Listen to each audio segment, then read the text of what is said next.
Arrest expect చేసారా? Arrest మీలో ఏమైనా మార్పు తీసుకొచ్చిందా?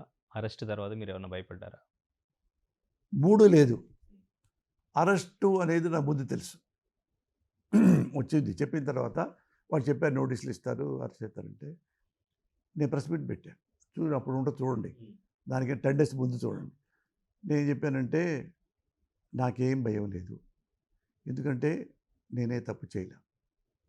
ఎవ్వరైనా సరే ఎంతమందొచ్చి జర్నలిస్టులైనా ఎవరైనా వాళ్ళు అందరూ కూర్చొని నన్ను ఎన్నెన్ని క్వెషన్‌లేస్తారో అన్నీ ఆన్సర్ చెప్తా.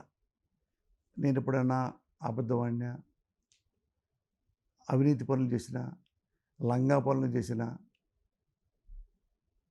బ్రోకర్ల పనులు చేసినా, ఏమన్నా ప్రభుత్వాల్ని అడ్వాంటేజ్ తీసుకొని కబ్జాలు చేసినా, పైరవీలు చేసినా, పైరసీలు చేసినా మీరు నార్కో టెస్ట్ చేయించుకోవచ్చు. ఎక్కడైనా ఒక్క తప్పు చేశాడు పోసాని అంటే ఈ రాష్ట్రం నుంచి వెళ్ళిపోతా.